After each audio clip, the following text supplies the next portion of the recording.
मोक्षमार्गस्य नेतारं वित्तारं कर्मभूभ्यतां यातारं विश्वतत्त्वानां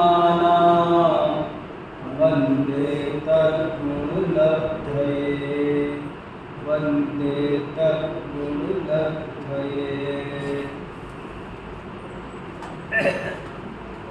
आज मैं आपको जैन आचार्य दीपिका में से पृष्ठ संख्या 24 पर एक लेख है वो पढ़कर सुनाना चाहता हूँ। बहुत बढ़िया लेख है और कई बातें हमारी समझ में इस लेख से आएगी।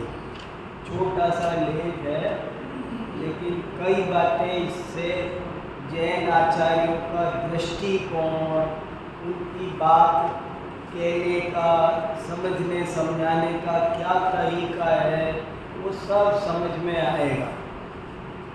लेख का शीर्षक है जैन धर्म में स्वच्छता की अवधारणा। अवधारणा माने कंसेप्ट। आजकल अंग्रेजी जल्दी समझते हैं ना लोग। अवधारणा संस्कृत का शब्द है कंसेप्ट।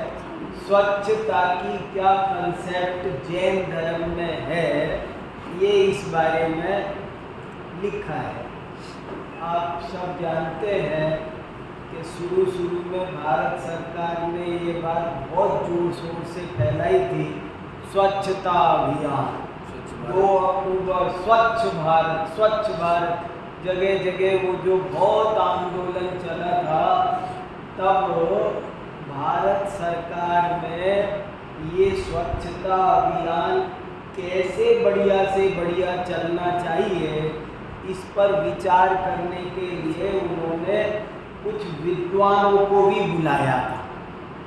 उन्होंने सोचा कि भाई ये स्वच्छता के बारे में हमारे पुराने शास्त्रों में, पुराने ग्रंथों में जरा क्या लिखा है और अपन को उससे क्या शिक्षा मिल सकती है, तो थोड़ा वो भी उस विषय के जो पुराने ग्रंथों के पंडित हैं उनको बुलाना चाहिए कि वेदों में क्या लिखा है और में क्या लिखा है।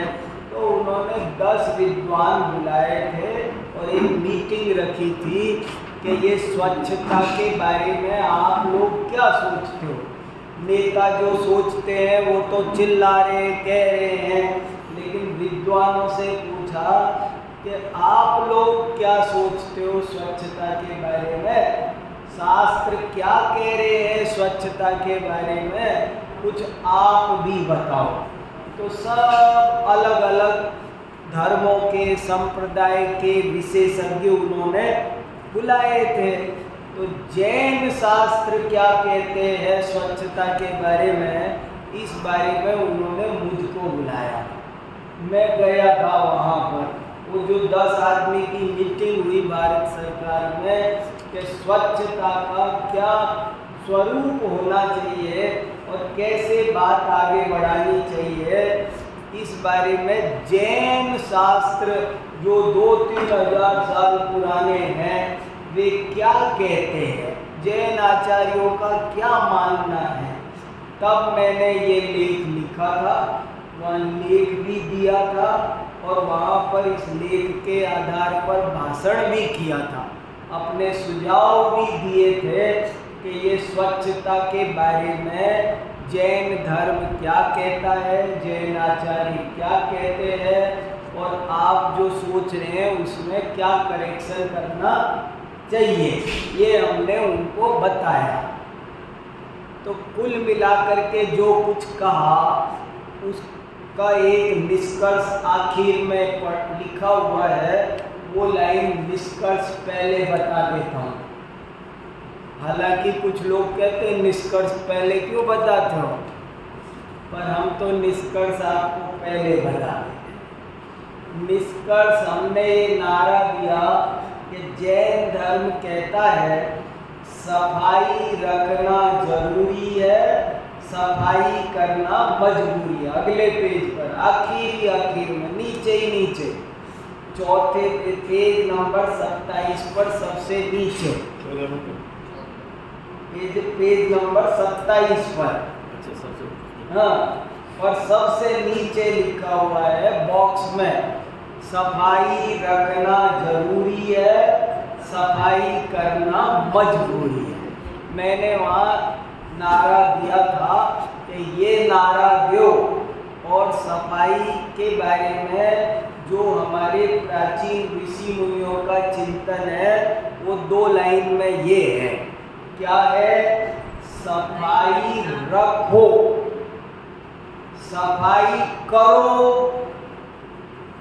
ये कहने में जैनाचार्यों को थोड़ा सा संकोच है, करो कहने में बात बदल जाती है, रखो कहने में बात ज्यादा सही है।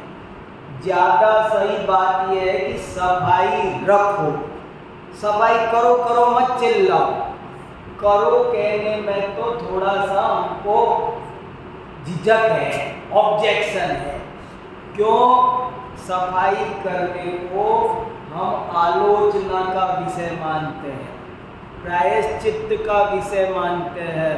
झाड़ू ले जागा बुआरी, हे भगवान मैंने झाड़ू लेकर के बुआरी लगाई तो इसका मैं प्रायश्चित्त लेता हूँ, आपके सामने खेद करता हूँ। मैंने कहा सब लोग झाड़ू हाथ में ले ले करके फोटो खिंचवाते फिर रहे हैं, जैन धर्म कह रहा है कि झाड़ू लगाना वो पाप क्रिया है। झाड़ू लगाना कोई गौरव की बात नहीं है, धर्म की क्रिया तो है ही नहीं, वो पुण्य की क्रिया कहने में भी हमें थोड़ा संकोच है, क्योंकि झाड़ू लगाने से सूक्ष्म जीवों की हिंसा होती है, आरंभ होता है। तो क्या कहें कि सफाई रखो। जैसे देखो जैन आचार्यों ने ये नहीं कहा कि दिन में भोजन किया करो, ये नहीं बोलते, किसी भी शास्त्र में नहीं लिखा कि दिन में कि दिन में नहीं, दिन में भोजन करो ऐसा कहीं नहीं लिखा। क्या लिखा है फिर? रात में भोजन मत करो। आप दोनों बात में अंतर समझो, रात में भोजन मत करो ऐसा तो वो कह रहे हैं, लेकिन दिन में भोजन करो ये नहीं कह रहे। क्यों? करोगे तो तुम अपने ही आप, हमारे मना करने से तुम, हम तो यही कहना चाह रहे हैं कि दिन में भी मत करो, दिन में भी मत करो, रात में भी मत करो। हम तो यही कहना चाह रहे हैं, लेकिन अब तुमसे ऐसे कहेंगे तो तुम भाग जाओगे यहाँ से, इसलिए हम तुमसे कह रहे रात को तो मत करो। कम से कम एक दफे की सही घटना है, 10 लक्षण के दिन थे और इंदौर में प्रवचन कर रहे थे एक बड़े पंडित जी। तो पहले दिन प्रवचन में 25-30 लोग थे, दूसरे दिन 100 हो गए, तीसरे दिन 300, 400, 500 ऐसे प्रवचन। छठा दिन आ गया और छठे दिन 2000 लोग प्रवचन में बैठे थे और एक लड़का खड़ा हुआ, कहने लगा पंडित जी एक प्रश्न पूछना है। तो पंडित जी ने कहा भैया बेटा बाद में पूछ लेना प्रवचन के बाद। नहीं नहीं अभी बताना है। और उस जमाने में विधवा विवाह होना चाहिए कि नहीं ये बहुत आंदोलन चल रहा था। कोई तो कह रहा था होना चाहिए, छोटी छोटी उम्र में विधवाएं हो जाती है, शादी नहीं करेंगे तो कैसे काम चलेगा। और कोई कह रहा था नहीं होना चाहिए, एक बार विवाह होता है दोबारा नहीं होता, इसलिए विधवा विवाह नहीं होना चाहिए। ऐसा आंदोलन चल रहा था। तो उस लड़के ने भी जिद करके बोले अभी उत्तर दो और प्रश्न पूछा। बोले पंडित जी ये बताओ भगवान महावीर के अनुसार विधवा विवाह होना चाहिए कि नहीं। क्या प्रश्न पूछा? भगवान महावीर के अनुसार विधवा विवाह होना चाहिए कि नहीं। तो पंडित जी बोले कि बेटा मैंने 6 दिन में इतनी भीड़ इकट्ठी की है, तू आज एक झटके में आधी ले जाना चाह रहा है। तू सोच रहा है कि पंडित जी जो भी जवाब देंगे आधी पब्लिक, क्योंकि ये तो खेल चल रहा है अभी पक्ष विपक्ष में। तो तू मैंने 6 दिन मेहनत करके भीड़ इकट्ठी की, तू आज एक झटके में मेरे से आधी भीड़ लेना चाह रहा है। देख बेटा, मैंने भी पूर्व से पश्चिम, उत्तर से दक्षिण पूरे भारत में घूमता हूँ और मैंने भी कच्चे आटे की गोलियां नहीं खेली है। देख सुन, तू क्या प्रश्न पूछ रहा है, जरा अब उसका उत्तर सुन ले। क्या पूछा तूने, फिर से बोल। बोले प्रश्न है कि भगवान महावीर के अनुसार विधवा विवाह होना चाहिए कि नहीं। बोले सुन, आज उत्तम संयम धर्म का दिन और है। बोले सुन, भगवान महावीर के अनुसार विधवा विवाह होना चाहिए कि नहीं। अरे भगवान महावीर के अनुसार तो न विधवा विवाह होना चाहिए न सदवा होना चाहिए, जिनका हो गया उनको भी छोड़ देना चाहिए। अरे तूने क्या पूछा, भगवान महावीर के अनुसार ऐसे है। हमारे आचार्य सोच समझ के बोलते हैं, दिन में भोजन करो नहीं बोला, क्या क्या खाना चाहिए भक्ष्यों की सूची लिखी है शास्त्र में, बता दो। अभक्ष्यों की सूची लिखी है, 5 प्रकार के अभक्ष्य है, 22 प्रकार के अभक्ष्य है, और भक्ष्य क्या क्या है वो भी तो बता दो। बोलो वो नहीं बताएंगे आप, हमारे हिसाब से तो तुम कुछ मत खाओ, पर कम से कम ये तो मत खाओ, जिनमें ज्यादा दोष है वो मत खाओ। ऐसे ही हमने कहा, देखो जैन आचार्य ये नहीं कहते हैं कि सफाई करो, वे ये कहते हैं सफाई रखो। क्या फर्क है रखो और करो में, बहुत अंतर है। देखो अभी आज मैंने वहां कहा उस मीटिंग में, जब 500 करोड़ सैंक्शन किए थे गवर्नमेंट ने देश में सफाई अभियान के लिए, तो मैंने कहा आप 500 करोड़ रुपए का क्या कर रहे हो, क्या कर रहे हो 500 करोड़ रुपए का। आपने कई सफाइयों की गाड़ियां खरीद ली है, कुछ और सफाई कर्मचारी लगा दिए हैं ड्यूटी पर, थोड़े से डस्टबिन इकट्ठे कर लिए हैं, जगह जगह डस्टबिन रखवा दिए हैं। तो इससे क्या होगा भाई, मेरे घर का कूड़ा निकल करके वहां पहुंच जाएगा गाजीपुर में, वहां पहुंच जाएगा ओखला में। आप वहां आकाश जितने 2-2 किलोमीटर ऊंचे पहाड़ लग गए कूड़े के, दिल्ली में 3 कूड़े के ढेर हैं बड़े बड़े, और अभी कूड़ा डालने को कहीं डंप की कोई जगह नहीं है। इतना कूड़ा इकट्ठा हो गया है, और उस कूड़ा का जो पहाड़ है ना, उसके पास में से आप नहीं गुजर सकते, इतनी बदबू आती है। आपने अपने घर का गली का कूड़ा निकाल के समझ लिया हम सफाई रखते हैं, सफाई रखते हैं। क्या सफाई रखते हो, धरती आकाश सब गंदा कर रहे हो।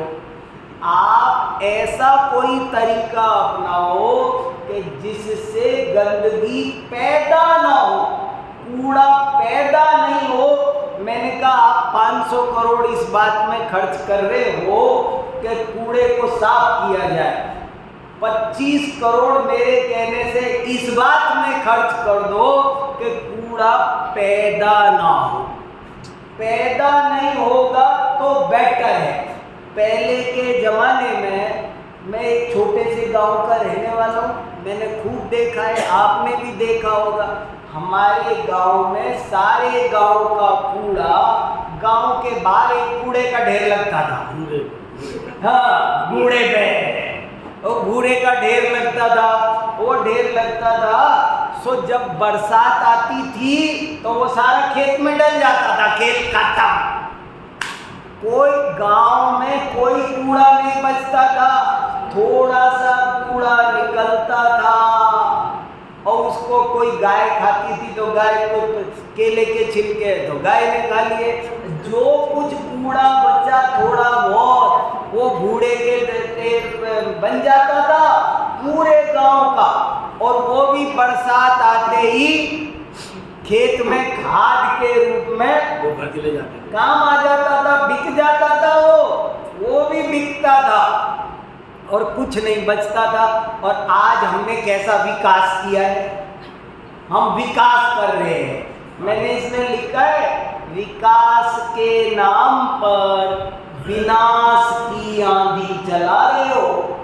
आज कितना कूड़ा पैदा हो रहा है, छोटे छोटे पाउच, और ऐसे पाउच की जो 500 साल तक गलेंगे नहीं, 1000 साल तक गलेंगे नहीं। एक ट्रेन आके दिल्ली खड़ी होती है और उसमें ट्रक भर के कूड़ा निकलता है, इतनी थालियां, इतने गिलास, इतने क्या हो, कितना हमने ई वेस्ट, प्लास्टिक का वेस्ट, हमने कितना, हम कूड़े का उत्पादन तो कर रहे हैं और कह रहे सफाई करो, स्वच्छता अभियान सफल हो, कहां से सफल होगा? आप कूड़ा पैदा करना बंद करो। एक और उदाहरण है बहुत अच्छा, सरकार जैसे कहे कि शराब बंद करो, तो बंद करो चिल्लाने से बंद होगी क्या? अरे शराब के ठेके तो सरकार के पास हैं, उनमें शराब बनाना बंद करो। जब ठेकों में शराब बनेगी तो वो बिके बिना मानेगी नहीं, चोरी छुपे बिके चाहे कैसे भी बिके, पर बिकेगी, और बिकेगी तो पीवी जाएगी। अगर आप सचमुच शराब बंद करना चाहते हो तो चोर को नहीं, चोर की मां को पकड़ो। जैन आचार जड़ पर प्रहार करता है। ये लेख क्या कह रहा है कि समस्या जड़ से मिटनी चाहिए, जड़ से मिटाओ ना उसको। आप कूड़ा पैदा किए चले जा रहे हो और कह रहे हो सफाई करो, तो कैसे सफाई होगी? सफाई होनी चाहिए ये सच है, लेकिन सफाई करने का जो तरीका हमने अपना रखा है वो तरीका सही नहीं है। तरीका है पीछे से जो कूड़े का ढेर आ रहा है उसको रोका जाए। पहले कागज की थैलियां चलती थी, उनका कोई कूड़ा बनता था, सब खत्म, गल के खत्म। आज बन रहा है कूड़ा तो ढेर पैदा अब हो रहा है, तो वो रुकना चाहिए। सफाई अभियान, स्वच्छता अभियान कैसे सफल हो, हमारे बड़े बड़े चिंतक आचार्यों ने क्या सोचा है, बात तरीके से पूरी होनी चाहिए। मैं एक उदाहरण सुनाता रहता हूँ ना। एक जैन साहब को बुखार हो गया और बुखार हुआ तो डॉक्टर के पास गए। डॉक्टर ने कहा जैन साहब हो गया बुखार, लो अब क्या करें? आप तो बड़ा कहते हो मच्छर नहीं मारना चाहिए, मच्छर नहीं मारना चाहिए, अब हो गया ना बुखार, लो अब क्या करें? आपको मार दे कि मच्छर को मारे? अब तो बोलो मच्छर मारना चाहिए कि नहीं, कि मर जाने दे तुम्हें?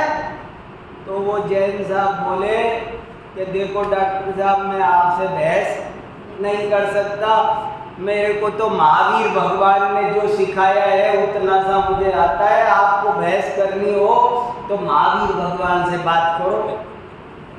तो फोन मिला दिया महावीर भगवान से, काल्पनिक दृष्टांत है हमारी फैक्ट्री का।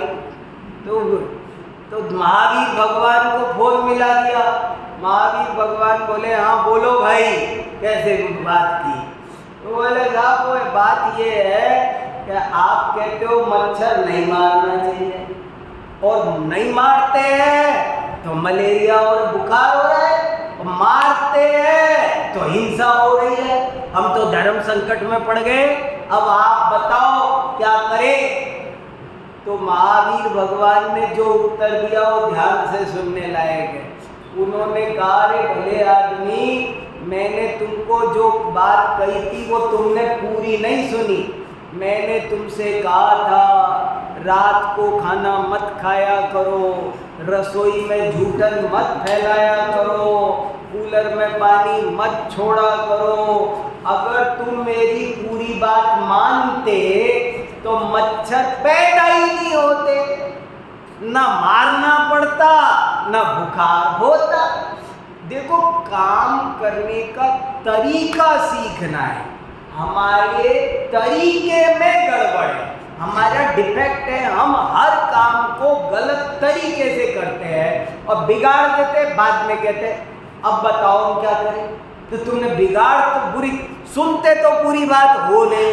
तो ये बात, इस दृष्टि से ये लेख बहुत इम्पोर्टेंट है। यदि इतनी सब बातें आपको ध्यान में रहेगी तो बहुत जल्दी समझ में आएगा। बहुत मेरा प्रिय लेख है, खास लेख है, अच्छा, वो बहुत एक नया दृष्टिकोण देता है।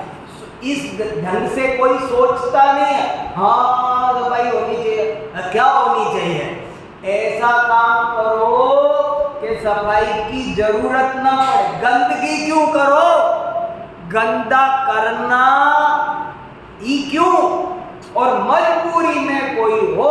इसलिए देखो अंत में कितना बढ़िया वाक्य लिखा, सफाई रखना जरूरी है और सफाई करना मजबूरी है, मजबूरी होनी चाहिए। अब आप लेख सुनो, बहुत बढ़िया बात है, बहुत बढ़िया विषय है। स्वच्छता आज का एक ज्वलंत विषय है, करंट टॉपिक। भारत सरकार के निर्देशों पर आज सर्वत्र बड़े ही व्यापक स्तर पर स्वच्छता अभियान चल रहा है। प्रस्तुत लेख में विचारणीय है कि स्वच्छता के संबंध में जैन धर्म क्या कहता है। वैसे तो सभी चिंतकों की तरह जैन चिंतक भी स्वच्छता को सभी दृष्टियों से बहुत अच्छा कहते मानते हैं। पहले तो ये बात क्लियर हो जानी चाहिए, जैन धर्म पर ये झूठा आरोप नहीं लगना चाहिए कि जैन धर्म गंदा रहना सिखाता है। जैन कोई आदमी ऐसा समझता है कि जैन धर्म साफ सफाई नहीं कर, जैन धर्म गंदगी का वो सपोर्ट नहीं करता है, वो सफाई को सपोर्ट करता है। देखो, सब हिंसा के डर से हम इतने गंदे ना रहने लग जाए। मैं तो नहाऊंगा ही नहीं, कपड़े ही नहीं धोऊंगा, मैं तो सब सफाई ही नहीं रखूंगा, घर में झाड़ू लगाएंगे तो हिंसा होगी। ये अति है। जैन आचार्य ऐसी स्वच्छता की बात नहीं करते, गंदगी के पक्षधर नहीं है। पहले तो ये बात कान खोल के सुन लो। लेकिन उनका सफाई रखने का तरीका वैज्ञानिक है, अवैज्ञानिक नहीं है। गंदगी रखने और फैलाने को किसी भी दृष्टि से उचित नहीं कहते मानते हैं। गंदगी का कथमपि कोई पक्ष जैन चिंतक नहीं लेते। जैन चिंतक तो बल्कि स्वच्छता पर कुछ ज्यादा ही जोर देते हैं। मुनि महाराज सब कुछ छोड़ देते हैं पर पिच्छी रखते हैं। जैन धर्म में सफाई का कितना बड़ा महत्व होगा कि जिन्होंने जो तिलतुस मात्र परिग्रह नहीं रखते वो भी बोले पिच्छी तो रखेंगे। देखो सुनो, जैनों की स्वच्छता या शुद्धता की बातें विश्व प्रसिद्ध है, सिद्ध करने की जरूरत नहीं है, हर आदमी जानता है। मेरे कई मित्र ऐसे हैं जो किसी के घर पानी नहीं पीते, लेकिन हमारे घर खुश होकर के भोजन कर ले, और आपके यहाँ कर लेंगे। वो कोई नहीं करते, बहुत कट्टर हैं। कहीं पानी तक नहीं पीते। लेकिन हमारे घर आते हैं जैन, बोले साहब जैनों के घर में क्यों? जैन घरों में शुद्धता स्वच्छता का आज भी नाम है, प्रतिष्ठा है, और अब वो प्रतिष्ठा गिरनी नहीं चाहिए। जैनों की प्रतिष्ठा है, दुनिया जानती है। जैनों के घर में एक मथुरा के पंडित जी आते हैं हमारे घर में कभी कभी, वो कहीं कुछ नहीं लेते, लेकिन हमारे घर आते हैं तो कहते हैं आप जो खिलाओगे वो खा लेंगे खुशी खुशी। क्यों? बोले आपके घर में शुद्ध मिलता है। तो जैनों के घर में शुद्धता स्वच्छता बहुत ज्यादा रखी जाती है। छोटी छोटी बात पर हमको बचपन में कितनी डांट पड़ती थी। ऐसे ही रसोई में नहीं घुस सकते थे, ऐसे ही पानी भर के नहीं पी सकते थे, कोई ऊंट झूठ कुछ नहीं चलती। आज हम सबको भी बहुत सावधानी रखनी चाहिए और बच्चों को बड़ा विवेक सिखा देना चाहिए। हम आटा लगाते, मेरे को भोजन बनाना सिखाया, मैं रोटी वोटी बना लेता हूँ मैं रोटी बनाना सिखाया तो कैसे सीखते, सब चीजें सिखाई। मान लो पलोथन लिया और वो पलोथन बच गया तो क्या करना? उसको डाल देना वापस? नहीं, उसको वापस नहीं डालना, वो सकरा हो गया। उसमें लोई लगाई थी ना, तो वो लोई लगा के बचा हुआ उसमें नमी पहुंच गई, उसकी मर्यादा शाम को सम्मूर्छन जीव पैदा हो जाएंगे। अंतर मुहूर्त में उसको वापस नहीं डाल सकते, उसको यहीं का यहीं खत्म करो, उसमें 2 बूंद पानी डाल करके आखिरी लोई में लगाओ। हर बात पर जरा मग्गा पानी का, गिलास पानी का ऐसे रखो उल्टा। अगर भगोनी पे प्लेट ढकी हुई है तो उसको लोग ऐसे उतार के ना, जैसे मान लो ये भगोनी पर ढकी हुई है तो ऐसे उतारेंगे, ऐसे जमीन में रख देंगे। ऐसे नहीं रखते, ऐसे उठाते हैं फिर ऐसे रखते हैं, क्योंकि इधर तो भाप लगी हुई है, गीला हो रहा है, और तुमने इधर नीचे रख दिया तो वो नीचे रखे हुए धूल के कण इसके लग जाएंगे, फिर तुम ढक दो। तो मैं क्या बताऊं, जैन घरों में आहार की बहुत सूक्ष्म बातें हैं। गर्म पानी में ठंडा पानी नहीं मिलाते, ठंडे में गर्म नहीं मिलाते। कोई भी चीज घर में, मान लो दाल खरीद के लाए बाजार से और वो मूंग की दाल थोड़ी सी बची हुई है तो उसमें ही ऊपर से नहीं भरते, पहले पुरानी को निकालते हैं, नहीं तो सब बासी हो जाएगी, सबकी मर्यादा। ऐसे जरा तो जैन घरों में जो शुद्धता स्वच्छता, आज लोग कुछ समझ नहीं रहे हैं इन चीजों का महत्व, लेकिन ये चीजें बहुत वैज्ञानिक है। इनको पालने से स्वास्थ्य अच्छा होता है, हिंसा कम होती है, और इनको नहीं पालने से घोर हिंसा होती है। तो देखो जैनों की स्वच्छता या शुद्धता की बातें विश्व प्रसिद्ध है। जैन घरों में आज भी जो स्वच्छता शुद्धता दिखाई देती है वह अन्यत्र दुर्लभ ही है।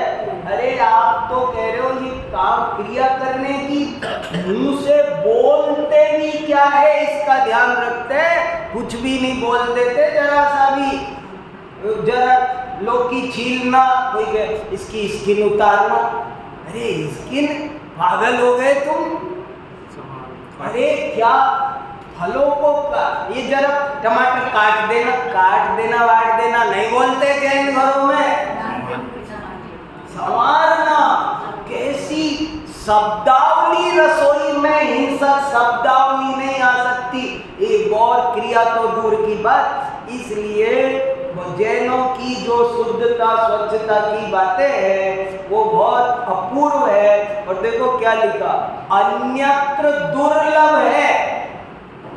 तथापि स्वच्छता के संबंध में जैन चिंतकों की एक बात बहुत ही महत्वपूर्ण है, एकदम अनूठी है, जिसकी ओर प्राय लोगों का ध्यान नहीं जाता। अतः आज मैं यहाँ उसी को विशेष रूप से स्पष्ट करना चाहता हूँ। स्वच्छता अभियान से जुड़े हुए सभी लोगों को इस बात की ओर गंभीरता पूर्वक ध्यान देना चाहिए। इस बात को समझे और अपनाए बिना हमारा स्वच्छता अभियान कभी सफल नहीं हो सकता। क्या बात है वो? जैन चिंतकों की वह खास बात संक्षेप में ये है कि हमें सफाई करो की बजाय सफाई रखो की नीति को प्रोत्साहित करना चाहिए। यद्यपि यह बात देखने में एक सी लग रही है, किंतु गहराई से देखा जाए तो दोनों बातों में बड़ा भारी अंतर है। कैसे, इसे यहाँ स्पष्ट किया जा रहा है। जैन धर्म अहिंसावादी धर्म है। उसका कहना है कि सफाई करने से भी सूक्ष्म जीवों की हिंसा होती है, अतः हमें सफाई करने के बाद प्रायश्चित्त लेना चाहिए। जैसा कि आलोचना पाठ में कहा है, मुनि महाराज धूप से छाया में जाएं, छाया से धूप में जाएं तो रुख के प्रतिक्रमण करते हैं। मेरी वजह से वायु का जीवों को पीड़ा पहुंच रही है, पीछे से भी करते हैं। देखो, अतः हमें सफाई करने के बाद प्रायश्चित्त लेना चाहिए, जैसा कि आलोचना पाठ में कहा है, झाड़ू ले जगा बुआरी चिकियादिक जीव विदारी। इसी प्रकार के विचार अन्यत्र भी अनेक स्थानों पर अनेक जैन आचार्यों ने प्रकट किए हैं।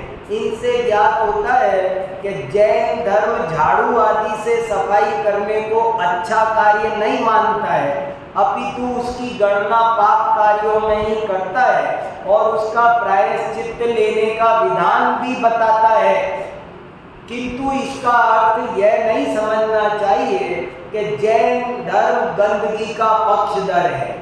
जैन धर्म गंदगी का किंचित भी पक्षधर नहीं है। ये बात हम ऊपर भली भांति स्पष्ट कर चुके हैं।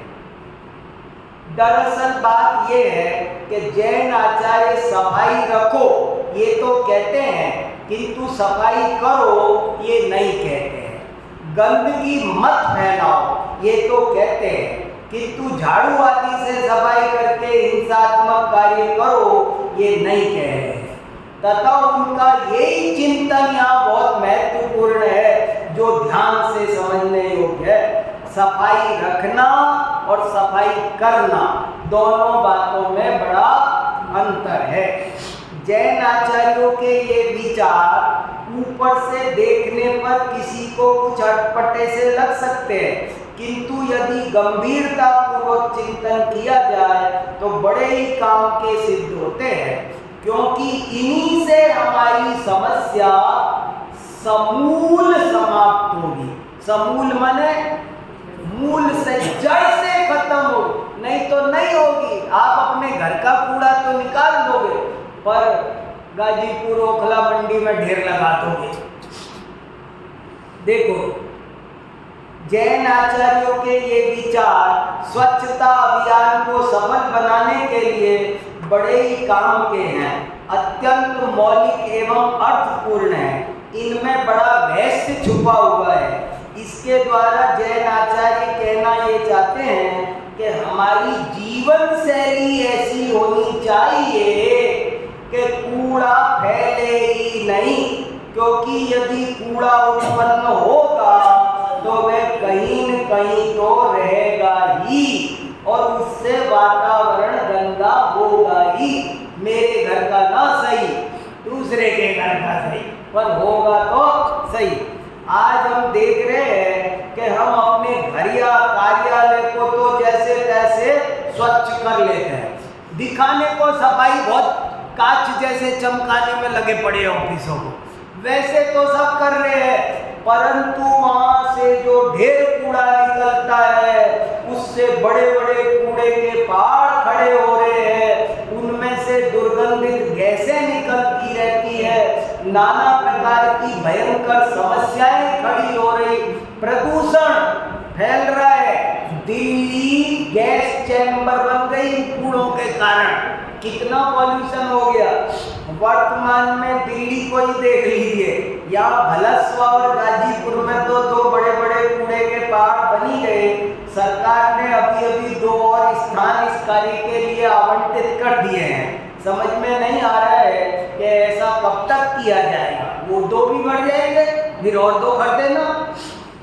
अभी से ही सारी धरती और सारा आकाश कूड़े से भरता जा रहा है। आगे क्या होगा? हमारा स्वच्छता अभियान इस विधि से कैसे सफल होगा? यही कारण है कि आज हमें जैनाचार्यों के इस उपदेश पर ध्यान देना होगा कि सफाई करो चिल्लाने की बजाय कूड़ा मत पैदा करो, गंदगी मत फैलाओ, ऐसा कहा जाए। और साथ में ये भी कहा जाए कि जो अधिक या खतरनाक कूड़ा फैलाएगा उसे प्रायश्चित का भागी बनना होगा। आप तो कूड़े का प्रोडक्शन रोको ना। हम देखते हैं कि प्राचीन काल में भी हमारे देश में प्राय सर्वत्र ऐसा ही था। प्रथम तो कूड़ा पैदा ही नहीं होता था और जो कुछ होता था उसका अन्यत्र खेती आदि में उपयोग हो जाता था। पर आज हमारी जीवन शैली बहुत खराब हो गई है और हम विकास, पैकिंग, लुकिंग आदि के नाम पर बहुत अधिक एवं बड़े ही खतरनाक कूड़े का उत्पादन कर रहे हैं। सुंदर पैकिंग होनी चाहिए, पैकिंग में भी पैकिंग, जरा जरा सी चीजें, कितने बड़े बड़े डिब्बे आते। दिवाली पर देखो ढेर गिफ्ट के मोटे मोटे पैकेट लेके जाओ प्लास्टिक। कितना ढेर कूड़ा पैदा हो रहा है, पैकिंग बहुत आ रही है दिखाने के नाम और क्या। और उसको दिखाने के लिए तो ऊपर तो माल जरा सा है और नीचे तक ऊपर तक इसको ये दिखाएंगे मैंने इतना बड़ा डिब्बा दिया, आधे किलो मिठाई क्या हो रहा है। लुकिंग में मरे जा रहे। देखो विचारणीय है कि हम इतने सारे एवं खतरनाक कूड़े का आखिर नाश कैसे करेंगे। अतः यदि हमें अपने स्वच्छता अभियान को सफल बनाना है तो उन सब कार्यों को हतोत्साहित करना होगा जिनसे अधिक एवं खतरनाक कूड़ा फैलता है, गंदगी फैलती है। यद्यपि ये संभव नहीं है कि कूड़ा बिल्कुल ही पैदा न होगा, अवश्य होगा और हमें उसकी सफाई भी अवश्य करनी ही होगी, अन्यथा अधिक गंदगी फैलेगी। परंतु फिर भी सफाई करने की बजाय सफाई रखने वाली अवधारणा को हमें बहुत अधिक प्रोत्साहित करना होगा, तभी हमारा स्वच्छता अभियान सही अर्थों में सफल होगा। यूं ही विकास के नाम पर विनाश की आंधी चलाना उचित नहीं है। तुम विकास कर रहे हो कि विनाश कर रहे हो? सफाई कैसे रखी जाए अथवा गंदगी कैसे फैले, इस विषय पर भी जैन आचार्यों का मार्गदर्शन बहुत महत्वपूर्ण है। अब देखो सफाई कैसे करें कि कम हो गंदगी, तो बोले वो उसके भी तरीके बता रखे आचार्यों ने। पहली बात उन्होंने अनेक उपाय बताए। नंबर 1, आरंभ कार्य कम करो।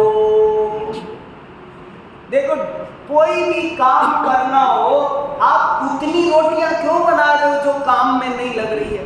ढेर रसोई बना के रख देते, फिकती है। क्यों फिकती है? इतने तरीके से बनाते हैं समझदार लोग कि जरा भी खाना फिकता नहीं है, फेंक। जरा रसोई को मैनेज करना आना चाहिए। मैनेज करना नहीं आता है ना, वो वहाँ भी गंदगी फैलाते हैं। और मैनेज करना आता हो तो कुछ फेंकने की जरूरत नहीं है, लेकिन हम ढेर आरंभ, जरा सी चीज चाहिए ढेर ले आते। सब मिल रही है, एक के साथ एक फ्री।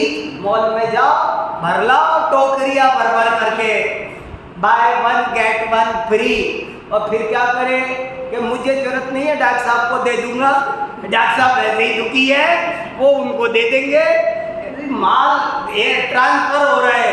अरे भैया, भेष दिगंबर धार तू खुश खुशहाली का मजा कहाँ नहीं जाए इस कंगाली का। अल्पारंभ परिग्रह की पॉलिसी पर चलोगे तो स्वच्छता अभियान सफल होगा, नहीं तो नहीं होगा। बहुआरंभ परिग्रह नरक में ले जाएगा। देखो, पृथ्वी खोदना, पानी भर, लोग ढेर ढेर सामान इकट्ठा करते, ढेर सारा आटा बना लेंगे, ढेर आटा कर लेंगे, ढेर दलिया, ढेर दालें आ जाए। हमारे घर में कोई चीज ज्यादा नहीं आती, क्यों? पुरानी खाते नहीं, क्या करें? तो अपनी जितना दिन का खा रहे हो उतने दिन में वो चीज खत्म हो गई। 8 दिन की मर्यादा है तो 5 दिन जितना सामान घर में बसाओ, इससे ज्यादा। ढेर हल्दी पीस के रख दी, ढेर मिर्ची पीस के धर दी, होती रहे खत्म। तुम्हें पता नहीं है 3 दिन बाद में समूर्छन जीव पैदा हो जाते हैं इनमें मसालों में, वो दिखते नहीं है आपको, हमें पता नहीं। नमक दूसरे दिन नहीं खाना चाहिए, क्या बताए? 48 मिनट कैसे कैसे? अरे भैया, ये ऋषि आगम चक्षु आचार्यों ने देखा है और ये वैज्ञानिक है, ये स्वास्थ्य की दृष्टि से वैज्ञानिक है। तो बहुत विवेक रखना चाहिए। ढेर चीजें ला करके फ्रिज में भर दो, ऐसे कैसे भर दो? फ्रिज होना ही नहीं चाहिए यार तुम मतलब अरे है तो थोड़ा तो विवेक रखना चाहिए ना। देखो, आरंभ कार्य कम से कम किए जाए। आरंभ जैन दर्शन का एक विशेष पारिभाषिक शब्द है। जिन कार्यों से जीवों को पीड़ा पहुंचे उन्हें आरंभ कहते हैं। बहुत आरंभ करने से बहुत गंदगी फैलती है। अब क्या होगा? आप ले आए 2 किलो बादाम और न खा रहे हो न किसी को दे रहे हो, दी भी नहीं जाती और खाते भी नहीं है, फिर क्या होता है? धन की गतियां 3 है, दान, भोग और नाश। दान भोग यदि ना किया निश्चय हो यदि ना, फिर लटे पड़ जाती है। कौन भागी है उस दोष का? आपको पता है? उस दोष परिग्रह हिंसा का पाप किस? हमको क्या पता इस दलिये में सुरसुली पड़ जाएगी। अरे तुमको दोष लगेगा, ये जो इतनी हिंसा हो तुमने रखा ना इतने दिन, अपने निमित्त से इतने जीवों की हिंसा। जैन धर्म मिल गया और फिर भी माथे पे पाप बांध रहे हैं, हम अभागे हैं। बहुत सावधानी रखनी चाहिए, कोई भी चीज फालतू इकट्ठी नहीं करनी चाहिए।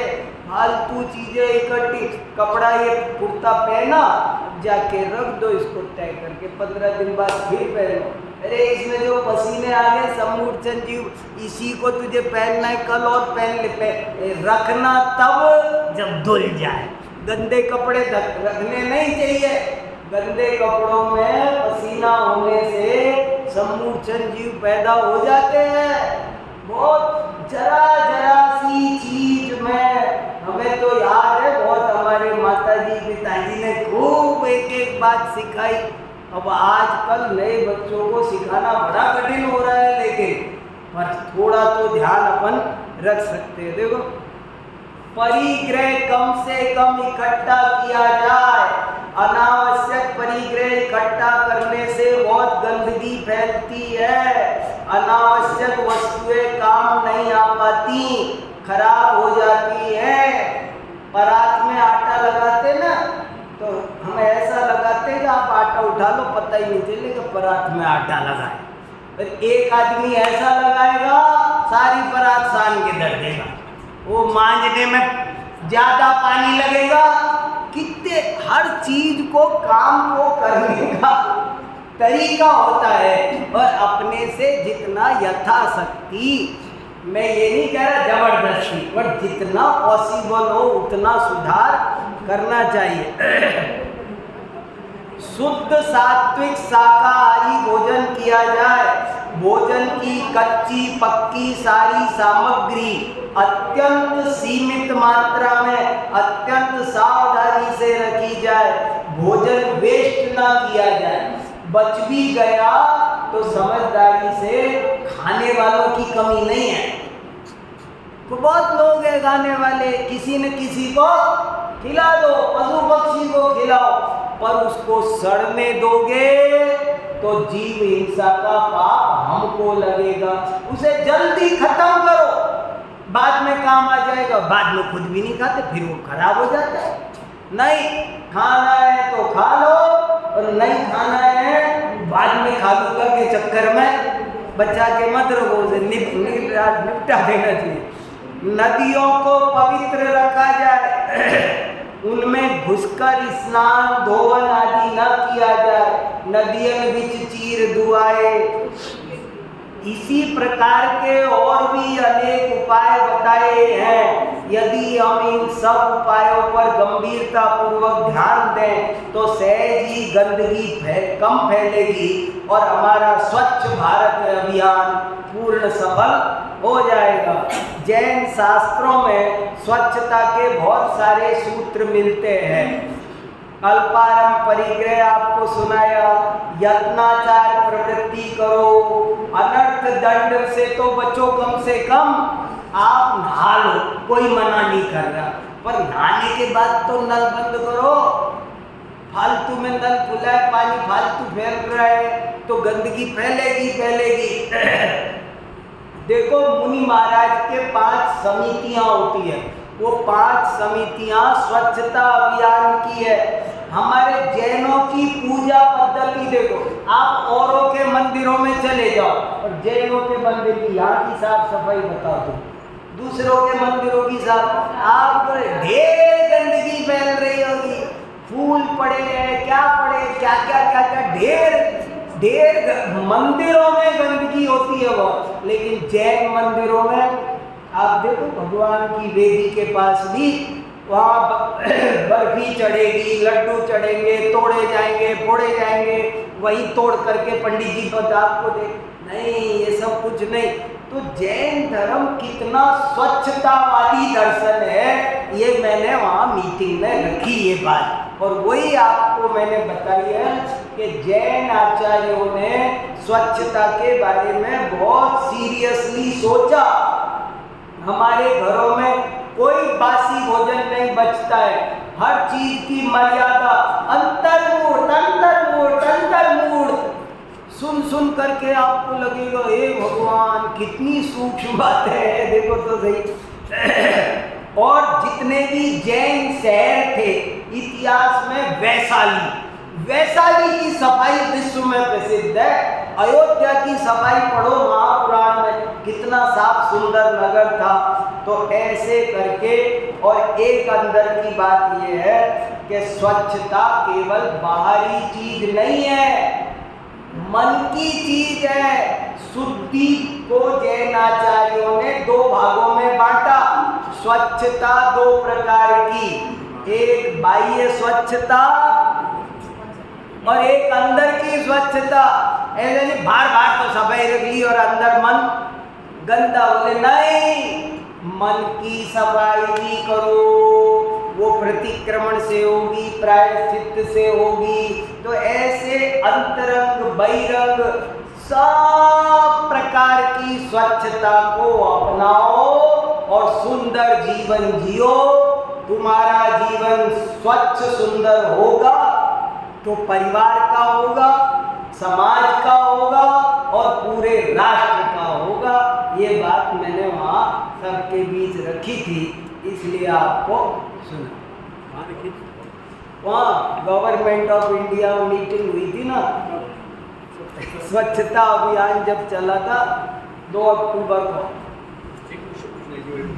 हाँ, स्नेह और श्राप में कितना फर्क है? वैसे एक ही बात है।